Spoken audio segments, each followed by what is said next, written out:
Broadcast is now starting. All attendees are in listen-only mode. Good afternoon, and on behalf of the U.S. Department of Commerce, welcome to our auto market briefing on the Costa Rica trade mission that is coming up this May 2018. We are looking forward to telling you a bit about the market. We're looking forward to telling you a bit about the mission and working with you to help expand your U.S. exports to Costa Rica of auto aftermarket parts. I'm Kelly Holloway, and I'm with the U.S. Department of Commerce, the Commercial Service. I think we'll be advancing the slides here to show you the full agenda.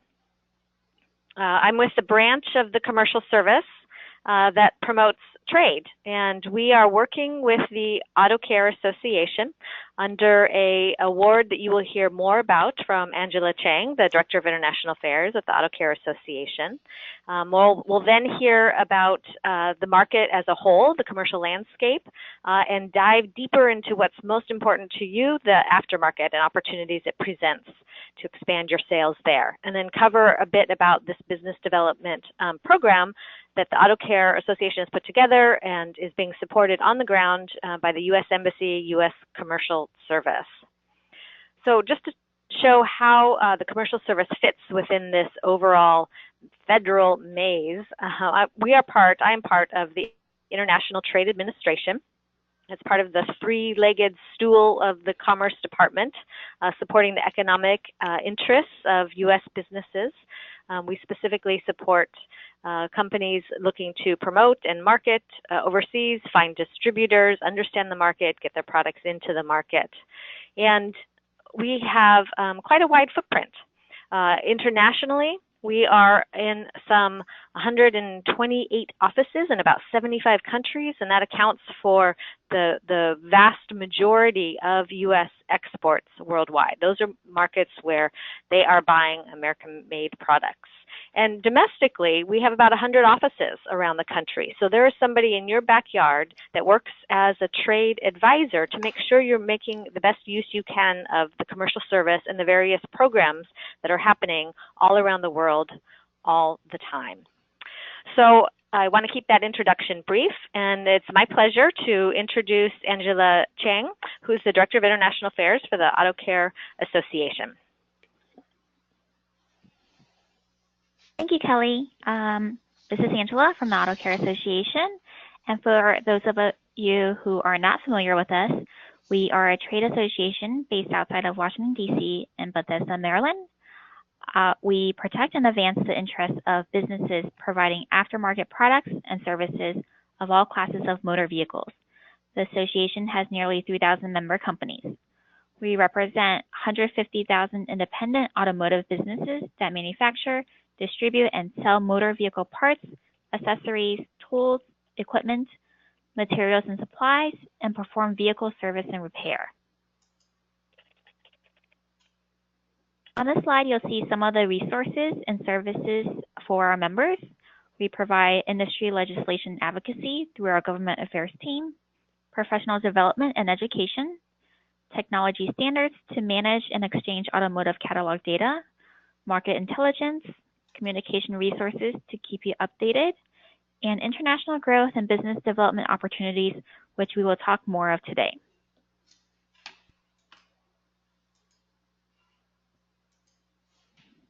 In 2016, we received an Export Promotion Award from the Department of Commerce to help increase U.S. exports of automotive parts and services. In the past 2 years, we've organized successful trade missions to Guatemala, Peru, Colombia, Honduras, and Nicaragua. Many of our participating companies have reported sales or are very optimistic in developing business relations with the leads that they have met on the ground. Many of our members have focused on Latin America as target markets with great opportunities for growth. More than half of all U.S. Free Trade Agreement partners are in Latin America. We'll talk a little bit more about FTA benefits in a later slide. More than 40% of U.S. exports already go to Latin America, showing a high track record of success. There is a high level of used car sales and used American vehicle imports. The increasing aging vehicle population makes it a great market for aftermarket products. Our geographic proximity leads to significantly shorter lead times, giving us a competitive advantage over our Asian and European competitors. Also, Latin America has been historically a high receptive market for U.S. goods and services. They are very familiar with U.S. brands and the way we do business.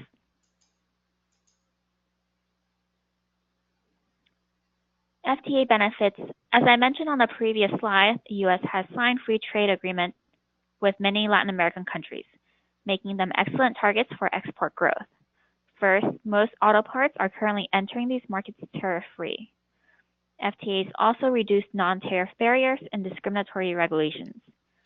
Protections for investments and property means more transparency and security when investing in these markets. Customs procedures are harmonized, and it helps reduce the burdens and resources needed to process paperwork and procedures.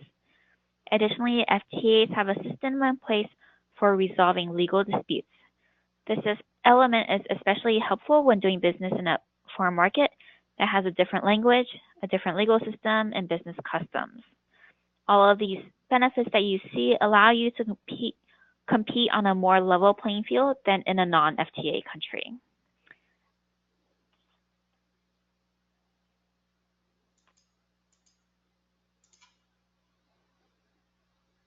And Great. With that, Thank you. I'll turn it over. Yes, thanks, Angela. Thank you for setting sort of the framework for why Central America, why Latin America, auto care associations in engagement, and I think we'll dig a little bit deeper with some quotes and testimonials from other participants in past missions a little bit later on. But now it's my great pleasure to introduce my colleague, Roy Fernandez. He's the Senior Commercial Specialist at the U.S. Embassy in Costa Rica, and it's his job on a daily basis to work and advise with U.S. companies on how to be more successful in the market. And he does focus on the auto transportation area, amongst others, and he's going to provide you a bit of insight to help you understand the market, the opportunity, and how we can help. Roy? Hello, everyone. This is Roy Fernandez. I work at the U.S. Commercial Service in Costa Rica, and I've been doing this for over 18 years. So I know a little bit about the market, and I'll be glad to help you in whatever we can. Next slide, please. These are some of the highlights for Costa Rica. We are a small market. We are not even 5 million people. You can see the GDP is not large as compared to any other country in the region, not even Colombia or Mexico. The literacy rate is pretty high, and 99%. And English is widely spoken. Some of the people you'll be talking, they might have a little bit of a broken English, but it's people you can talk to. Costa Rica has a poverty line of that is now 22%. It's just about the opposite of the other countries in Central America, excluding Panama, where the poverty line is 80%. The unemployment rate is pretty high. It's 9.3 last year, and it's supposed to be 10% this year. The biggest trading partner, of course, is the United States, due to our closeness geographically and politically, and the United States is also the biggest investor. Next, please. As you can see, these are some of the best prospect industries in the country. I'm not going to talk about them, but you can see that automotive parts and service equipment is #1. Just for a comparison between the GDP per capita in Costa Rica and other countries, you can see the United States is somewhere around $57,000 GDP per capita, whereas Costa Rica is only 11,800, and Panama, to the south of us, it's about twice that. Nicaragua, it's about a third. And I just placed Mexico in there so that you have another point of reference.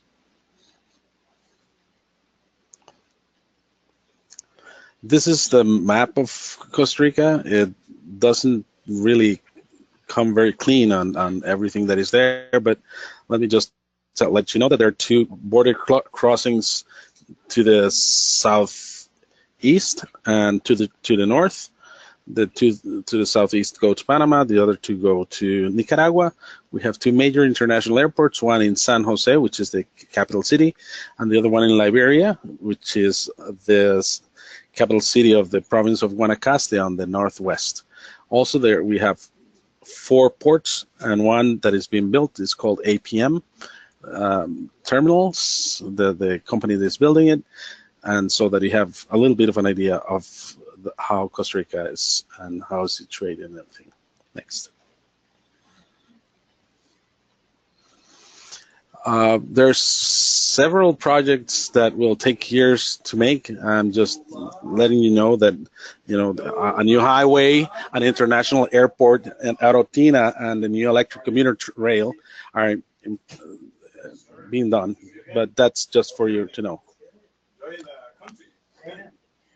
Next. Also, I just wanted to talk about the competitiveness of Costa Rica. And as you can see, we are in #1 in this graph. And so we have an idea of where we are in the region. Next. In the same way, the foreign direct investment, as you can see, I told you that we receive a lot of investment from the US, but even so, Panama is #1. We're now receiving this, or the second country that is receiving foreign direct investment, and then the Dominican Republic is #3. Some of the challenges and opportunities in Costa Rica. Well, I'm going to talk a little bit about the challenges that have to do with our highly legalistic way of being. There's a huge bureaucracy due to the government inefficiencies, mostly because of the laws that are in Costa Rica. There are thousands of laws, and some of them even contradict each other.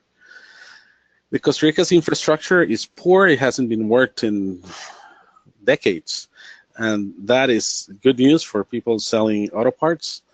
But otherwise, for the people that live here, it's a mess.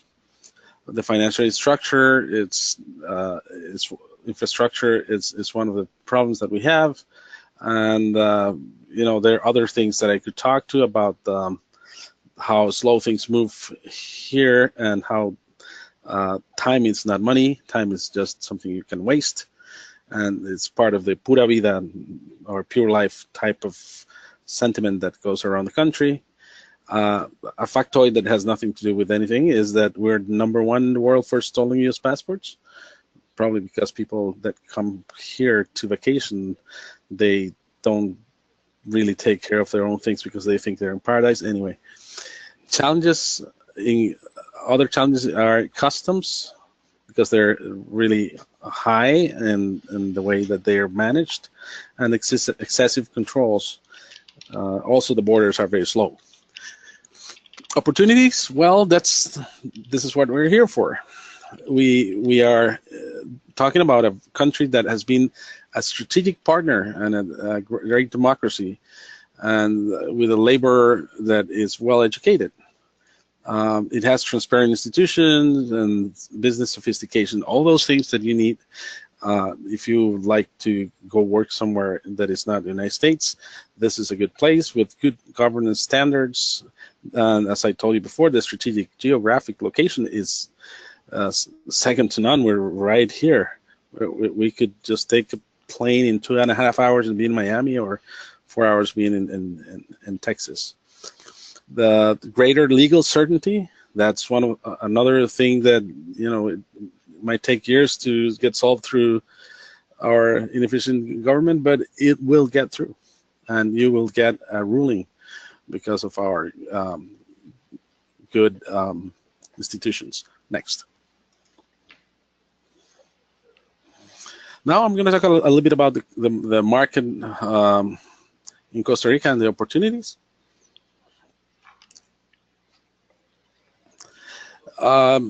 We've talked a bit already about the CAFTA-DR and the free trade agreements, but everything that has to do with the Central America Free Trade Agreement of CAFTA has been great.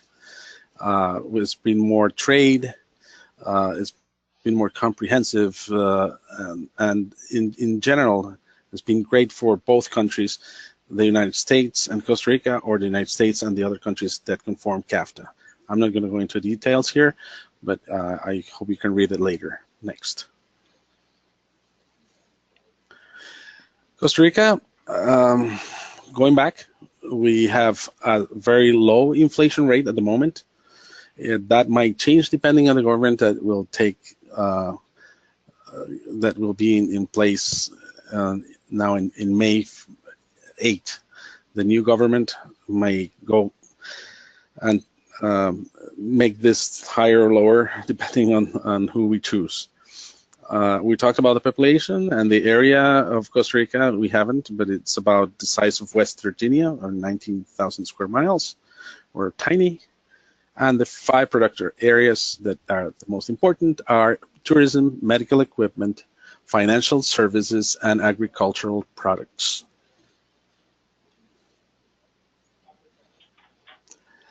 Let's talk a little bit about the automotive aftermarket in general.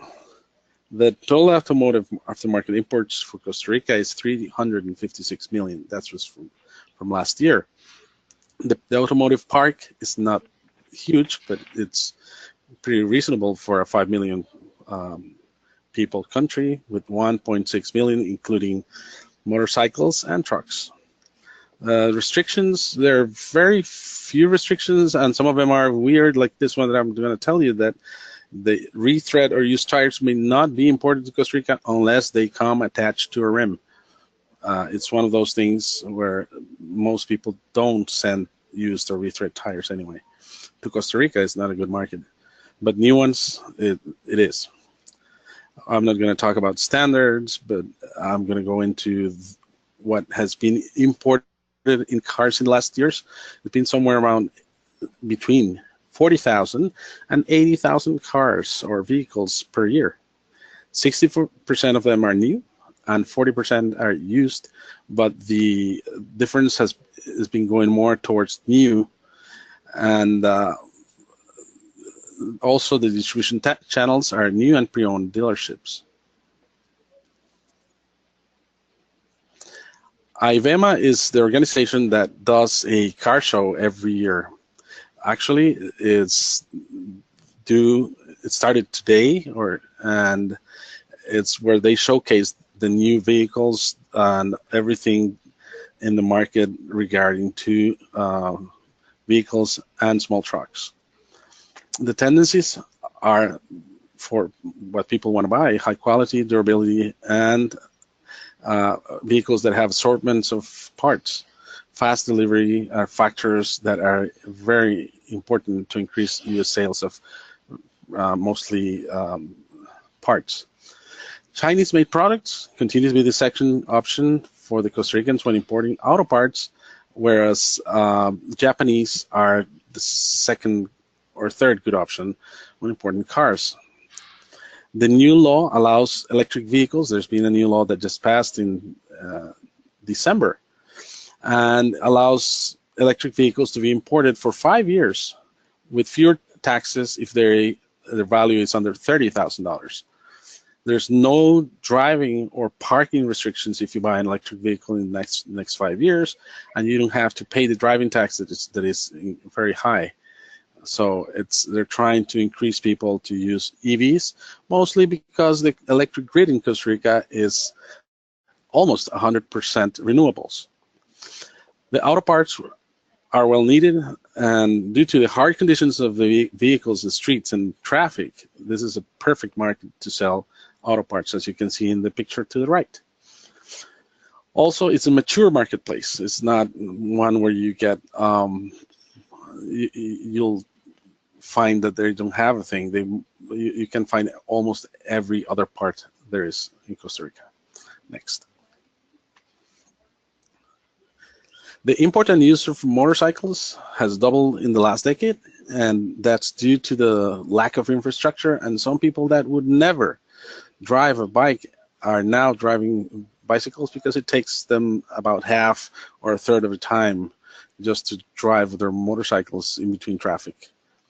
The average model in Costa Rica, it's 16 years old. So if you see 2002s in the street, that's normal.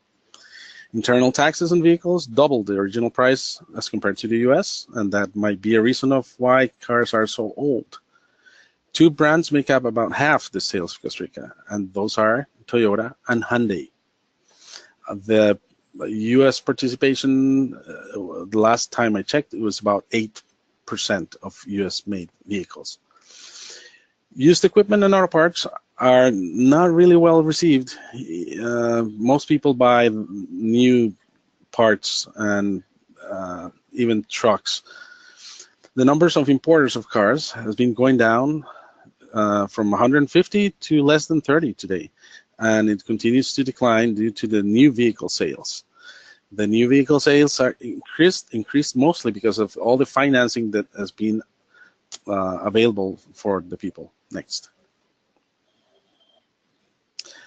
If you can see, this is a pie chart for auto parts, and the United States is still number one with almost 30%. And Japan and China are number two with a close 14, 13. That's just for you to have an idea of how this works. Next. Finally, these are three associations from Costa Rica that you may contact. One is the Association of Auto Parts, number one. The second one is the used vehicles, and the last one for new vehicles.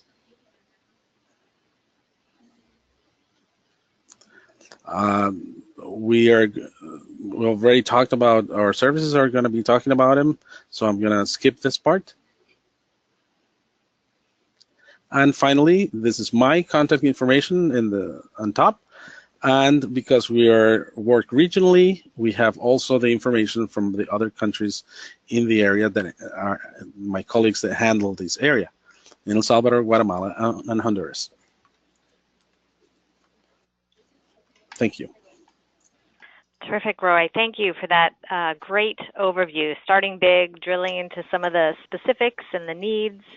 It's interesting to note about the new car purchasing, the new products, but yet the age of the vehicles on the line, on the road, and the challenges in repair due to road conditions and other factors. We're going to move now to, if you're intrigued by some of these opportunities and maybe you've looked at the market before, or you're willing to make a trip to look more closely about the fit for your company. We're going to have Carolina Aragoses, who is with the Auto Care Association. She's an associate in their International Affairs Department, talk about the business development program that they have developed and is being supported on the ground by Roy and the team. And it's a formula that works, that we've done in multiple markets around the world, and Auto Care has this fine-tuned after doing several missions over the last few years. So let's hear about some of those specifics. Carolina? Thank you, Kelly, very much for the introduction, and good afternoon, everyone. So as Kelly mentioned, I am Carolina Regoses with the International Affairs Office at the Auto Care Association. So now that we have discussed the automotive market in Costa Rica, you're probably wondering how to start taking advantage of these business opportunities. So the first step that we are proposing today is for you to participate in one of our trade missions organized by the Auto Care and the U.S. Commercial Service. This program offers an excellent opportunity to enhance your exposure to the local market and get access to key industry contacts. Trade mission participants travel together as a U.S. Embassy-supported delegation, attend market briefings, and have one-on-one appointments with pre-screened prospective customers and partners. As Kelly mentioned, and as we did before, during the last 2 years, we have hosted trade missions to Peru, Guatemala, Colombia, Honduras, and Nicaragua. Many of our participating companies have already reported sales, and others are very optimistic about developing business relationships. Therefore, we want to continue helping companies exploring these markets and increasing their presence in Latin America. So when are we going to Costa Rica with this program? We have confirmed dates for May 21st and May 22nd. What is included in these activities? So first, you will get the personalized one-on-one meetings through the U.S. Commercial Service Matchmaking Service that will meet your specific goals and objectives. You will attend a U.S. Embassy country and industry briefing. Also, hotel accommodations, meals, airport transfers, and local ground transportation are also included. We will have on-site interpreters in case you require. You can also attend a pre-mission webinar to discuss all the details before the trip and answer any questions. And of course, once you register, we will schedule a conference call with Roy Fernandez, the commercial specialist in Costa Rica, to review the potential of your product and your specific goals and objectives. This is the itinerary that we have proposed for Costa Rica. So the idea is that you arrive in San Jose on May 21st or before. So early Tuesday morning on May 22nd, you are ready for the embassy country and industry briefing. Then we will have the full day of personalized business to business meetings that we will be hosting at the Intercontinental Hotel in San Jose. Then at night we will be hosting a delegates dinner. And then on Wednesday, May 23rd, everyone will be returning to the United States. Okay, so regarding the costs, here we have the package cost for the trade mission.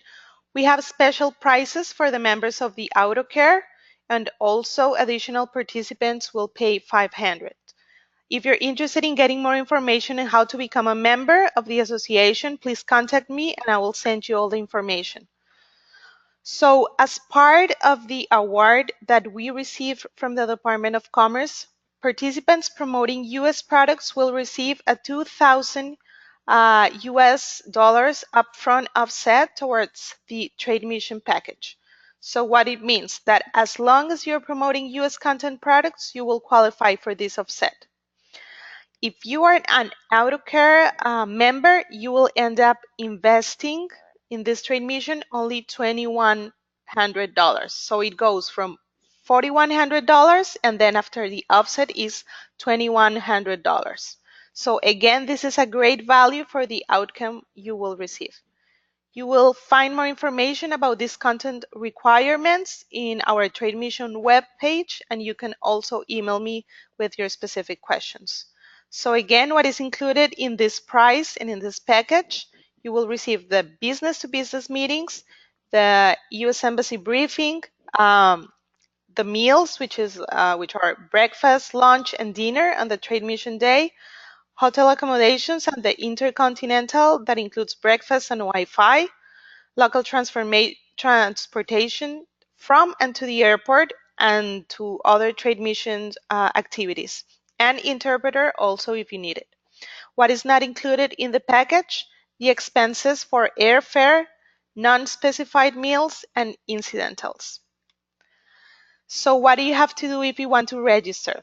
Please visit us at our website www.autocare.org/trade-missions. You will find the registration link. Once we receive your registration, we will be scheduling a conference call with Roy Fernandez, the commercial specialist, as I mentioned. We will be discussing your mission objectives and receive feedback. You will receive feedback on the potential of your product. Then you will receive a notification and an invoice. Once we receive your payment, we will start working on your meetings. Please keep in mind that the deadline to register is April 6th, but spaces are very limited for this trade mission, so registration will end once we reach capacity. We suggest, if you're planning to attend, to submit your registration form as soon as you can. In this slide, we can see we can see the reviews and testimonials that we have received from our trade mission participants in the past years. Some of them we already said they reported successful sales, and some others are working on closing deals. Again, this is a great opportunity to get first-hand market information. You will be able to save your time and maximize your results in this market. This is our contact information at the Auto Care Association. If you have additional questions, please email us regarding registration, regarding the market, regarding the program, and we will help you through the process. I also wanted to add that we will be hosting a webinar March 13 at 2 p.m. Eastern time that will focus on the latest developments on the renegotiation of the NAFTA and its potential impact on the auto care industry. You will find more information in this website or our website, autocare.org. So thank you very much again, everyone, for your time during this webinar. And I want to turn it over again to Kelly Holloway from the U.S. Commercial Service for the final part. Thank you. Yes, thank you, Carolina and Angela and Roy. Very much appreciate the time today to cover both the mission, AutoCare's great work, helping U.S. industry expand sales in Latin America. Maybe if you want to scroll to the last slide or the contact slide, contact information, and leave it there. Please reach out to us with any questions you might have. The U.S. Commercial Service does this solely to support American businesses. And so it's a very cost-effective program through this mission, but we're here whether or not that mission is suitable for you. We think it's a great program and package, and encourage you to take a look. If you're not sure, submit a registration form, and then we can work through that assessment with you. That in and of itself has some great value. So with that, again, thank you to our host, Auto Care Association, and we will close. Have a good day.